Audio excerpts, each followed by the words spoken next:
Here's a map of the Middle East, and we need to head to the Persian Gulf. That's where the Strait of Hormuz is located, a narrow but crucial place for global trade. Around 20% of all the oil traded worldwide passes through it from the Persian Gulf countries, and right now it's facing serious problems. But the UAE, surprisingly, may already know how to deal with them. See all those mountains? The UAE is starting to build a secret route stretching roughly 185 to 310 miles that would let it move oil around the Strait of Hormuz. And this is not some backup pipeline. The new route could carry 1.5 million barrels of oil per day. But would that really be enough to survive a full blockade of the Strait? No. And that's why the UAE has another secret. Now look over here. At first glance, it seems like nothing special, just mountains everywhere. But in fact, the UAE has built 3 enormous caverns here that'll hold 42 million barrels of oil. So what exactly is the UAE planning? And could this really help protect the world from a blockade of the Strait of Hormuz? Let's find out. So the UAE is building its way out of a problem. Why didn't it do this sooner? Wasn't the Persian Gulf and the Strait of Hormuz already dangerous and unstable long before now?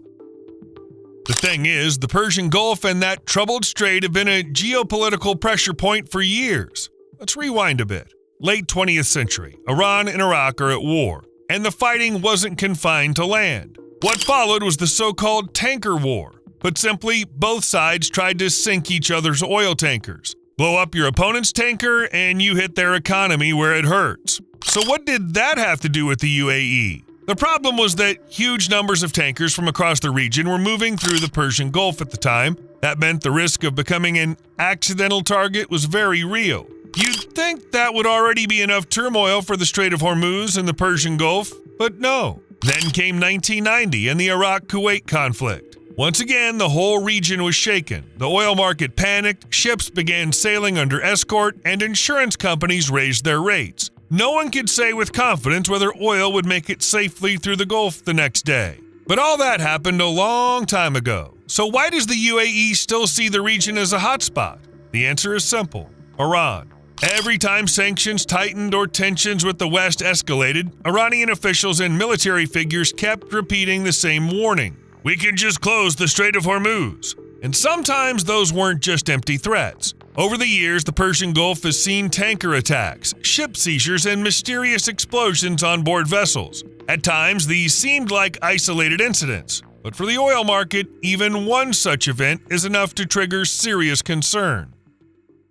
That's why the UAE realized relying on the Strait of Hormuz was simply too risky. It needed a way to save its oil exports. But how do you do that when your country also sits on the Persian Gulf? Well, let's look at the map. Only one side of the UAE faces the Persian Gulf. The country also has an eastern coastline on the Gulf of Oman, which connects directly to the Indian Ocean. That means ships leaving from there don't need to pass through Hormuz at all. And in 2012, the UAE decided to take advantage of that geography. It built the Habshan-Fujairah pipeline, also known as the Abu Dhabi crude oil pipeline, a 250-mile pipeline running from the western part of the country to the eastern coast. That sounds promising. But how useful is it really for the UAE? Especially in the kind of emergency scenarios the world's facing in 2026? The pipeline's standard capacity is 1.5 million barrels of oil per day. Just imagine the flow. Every minute, an entire sea of crude rushes through the pipe. And if operators need to squeeze out the maximum capacity, the system can briefly be pushed even harder, up to about 1.8 million barrels per day. Okay, so that's how much oil can bypass the Strait of Hormuz. But what's the problem then?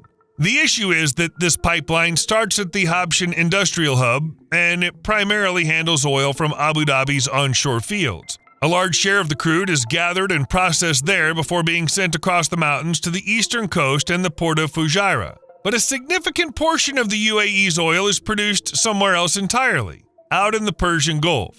These are offshore fields. Historically, their infrastructure was built according to a different logic. The oil is collected and then loaded onto tankers for export through the same dangerous Strait of Hormuz. And that's exactly why the Emirates said, we need a route for our oil that'll still work even in the worst-case scenario. So what does this new lifeline for oil actually look like? In reality, it's not especially complicated. The Emirates plan to build it almost parallel to the existing 2012 pipeline. Essentially just another pipe about 185 to 310 miles long. But there's a catch. Take a look at the route between the eastern coast and the western oil fields. Endless Emirati deserts, sand everywhere, plus extreme heat. And then there are the Hajar Mountains, full of hills, cliffs, and rocky ridges that are even harder to cross than the sand. So how do UAE engineers plan to deal with that? In the most stubborn sections, they'll simply go straight through the rock, drilling tunnels into the mountains and laying the pipeline inside them like massive stone corridors. Every detail has to be calculated precisely. Pressure, slope angles, flow velocity. The oil must travel hundreds of miles from the western fields to the eastern coast without getting stuck anywhere along the way. And that's just the geography. Now add the climate. Along the entire route, engineers plan to use special alloys and protective coatings designed to withstand extreme temperatures and high internal pressure. And of course, sensors, lots of sensors. Engineers will monitor the pipeline and the oil flow almost in real time, detecting drops in pressure, temperature shifts, or even the smallest anomaly. But how long will such a colossal project take? And how much will it cost? Construction's only just begun, so both the schedule and the budget could still change slightly, but the current estimates are around $3 billion, with completion expected around 2027. Sounds optimistic. But what about the capacity of this new route? Here, the Emirates didn't try to reinvent anything. The new pipeline's designed for 1.5 million barrels per day, the same standard capacity as the 2012 pipeline. In emergency situations, it could briefly ramp up to 1.8 million barrels per day. Again, exactly the same setting. Not exactly original, right? But who cares about originality if it actually changes the UAE strategic situation around the dangerous Strait of Hormuz? Once the construction is complete, the Emirates will be able to route almost all of their oil exports around the Strait of Hormuz. For a nation built on oil, this project is far more than engineering. It's a way to maintain control over the situation. At first glance, everything seems perfect. But there's one small problem. Oil is a viscous liquid. You can't simply pour it into a pipe and wait for it to appear hundreds of miles away on the other end. It has to be constantly pushed, driven forward, kept moving with enormous force. So how's that actually done? The answer has been sitting for years at the Habshan Industrial Complex. Engineers built what they sometimes call the mechanical heart of the entire system, the main pumping station. It's a huge facility filled with massive centrifugal pumps, but one powerful push at the beginning's only half the job. The pipeline is long. That's why intermediate pumping stations are placed along the route through the desert. Each one acts like a second wind for the flow. When pressure inside the pipeline begins to drop, the next station takes the oil and accelerates it back to the required speed. This keeps the flow steady, avoiding sudden pressure swings that could damage the pipe. Which raises another question. How do you store all this oil and sell it on the global market? Well, the Emirates had already thought carefully about that when building the first pipeline. Late 2000s, the UAE's eastern coast, the port of Fujairah. Engineers study maps, sea depths, and the expected oil flow and realize an unpleasant truth. Rebuilding the entire port to handle giant supertankers would be, frankly, a nightmare. Expensive, time-consuming, and extremely painful for the budget. Why? Just look at what these supertankers actually are. They're real ocean monsters, about 1,300 feet long.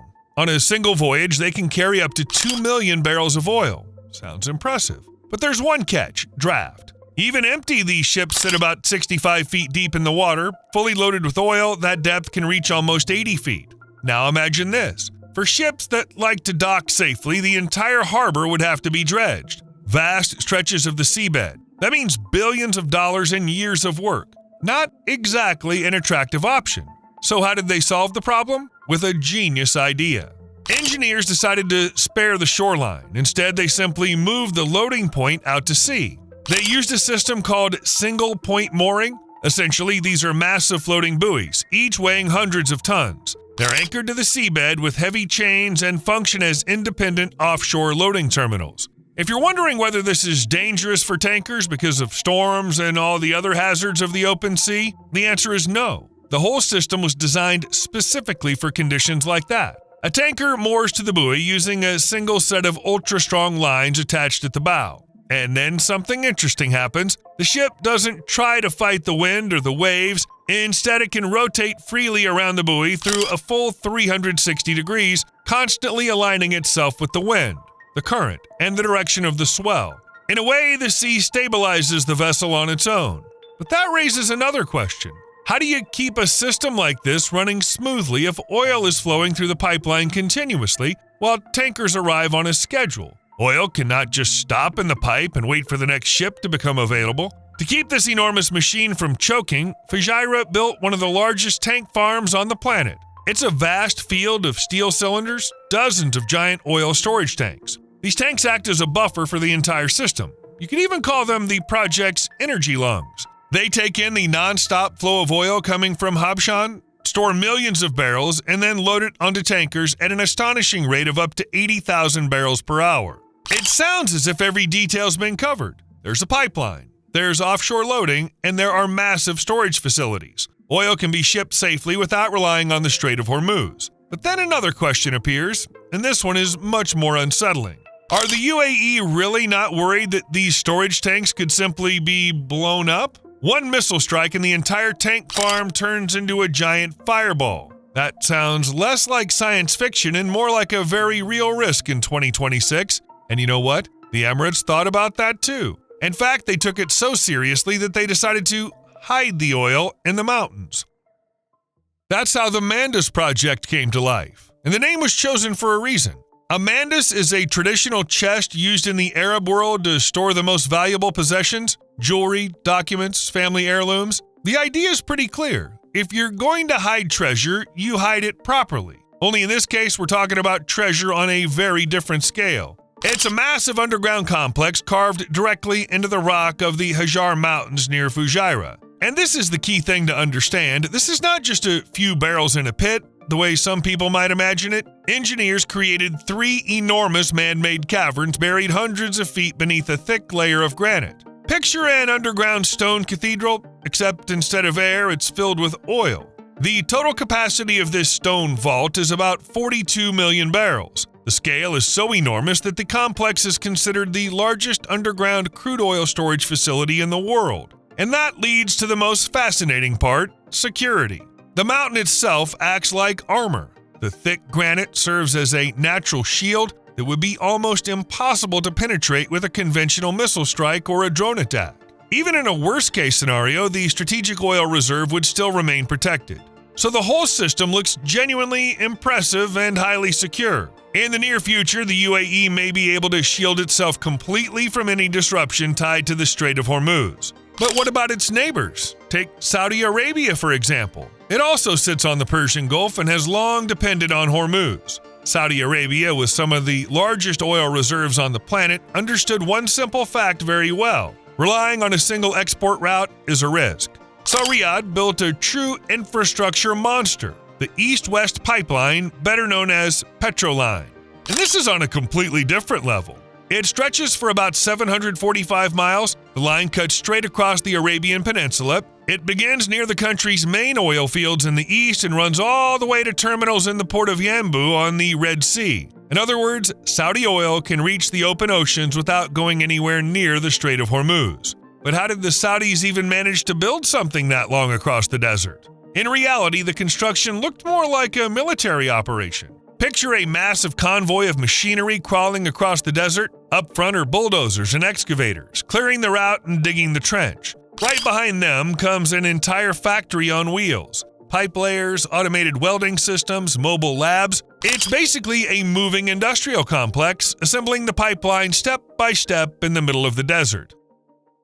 But machinery was only half the challenge. The other half was physics. And physics can be ruthless here. During the day, the metal can heat up under the sun to extreme temperatures, then cool off sharply at night. Now imagine what that does to a pipeline under constant thermal stress. It begins to expand. If you just bury a pipeline over time, it can start to bend, twist, and even get pushed up out of the ground. To prevent that, engineers used a clever solution. Instead of laying the pipe in a perfectly straight line, they installed it in a slight zigzag pattern. On top of that, they covered it with a thick layer of soil, which acts like a giant natural thermostat, softening sudden temperature swings. But even that doesn't solve the biggest problem. How do you actually push oil through roughly 745 miles of desert? You can't simply start the flow and forget about it. It has to be maintained constantly. That's why 11 ultra-powerful pumping stations were built along the route through the desert. And each one is far more than just a technical facility. It's practically a small town in the middle of the sands.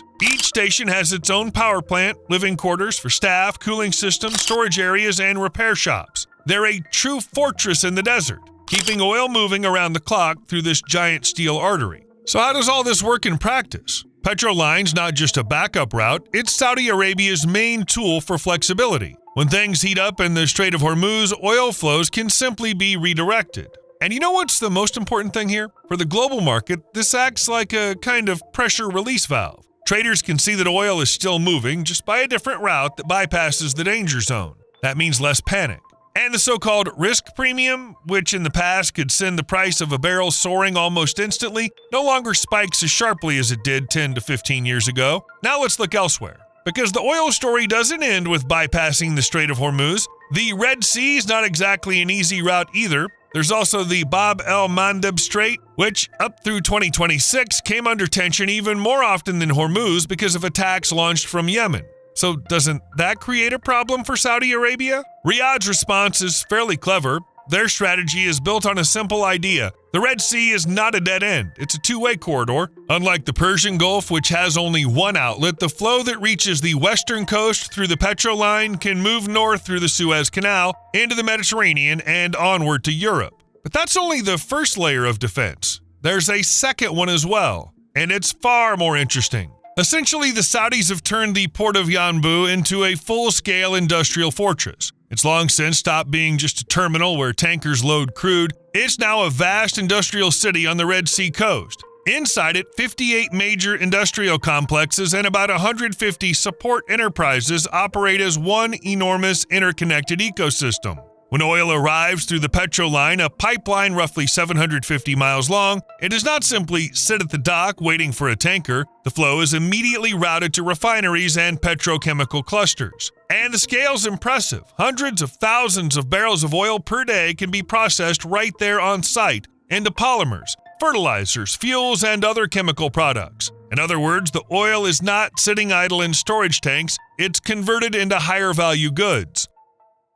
And that raises another question. How do you protect such a massive concentration of plants, storage tanks, and chemical facilities when modern missiles and drones can reach it from Yemen? Well, first of all, this city is fully self-sufficient, so it can't simply be cut off from outside energy sources. It has its own desalination plants and powerful power stations with a combined capacity of nearly 2 gigawatts. And what about defense? That's covered too. By 2026, Yanbu had effectively been covered by what you could call a digital shield. Security is overseen by an organization that runs an integrated air defense and electronic warfare system. An entire sensor network was set up around the city. Using AI, those sensors analyze sound and heat signatures. Any suspicious object, a drone in the sky, an unidentified boat on the water, whatever it may be, can be detected from dozens of miles away. From there, the system can automatically activate jamming or interception measures without waiting for an operator's command. In other words, the oil is well protected.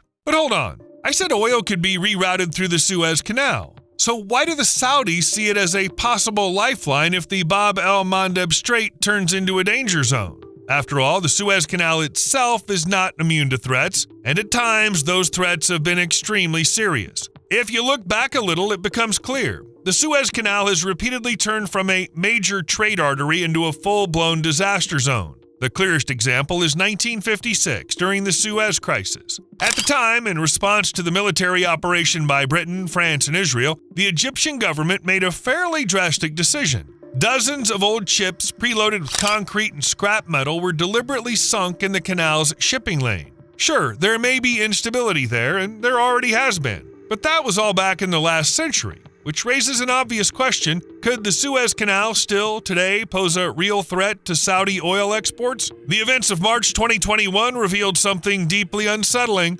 Modern global trade may look like a massive, powerful system, but in some places, it's hanging by a thread. When the 1,300-foot container ship Ever Given ran aground and got stuck across the canal, it did more than cause a traffic jam. For 6 days, it cut off one of the main arteries of the global economy. More than 400 vessels were stranded in line, and according to analysts, global trade was losing about $9.6 billion a day. For Saudi Arabia, that was a pretty alarming signal. It became clear that oil flows do not need to be interrupted by politics alone. A technical accident is enough.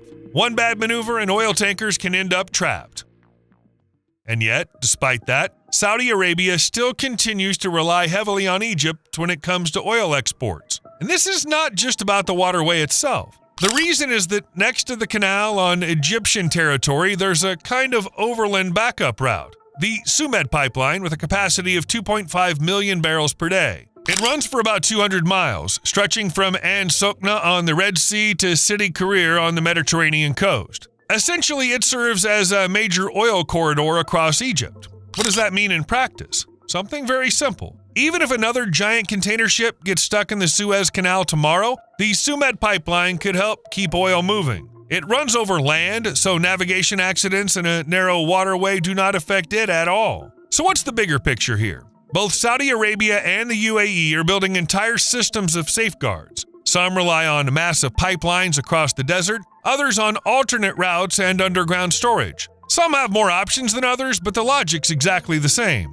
None of these countries want to depend on a single narrow strait or canal, and one thing seems almost certain. Neither Saudi Arabia nor the Emirates will allow the world to be cut off from their oil. Not out of altruism, of course. They simply make far too much money from it to ever let the flow stop.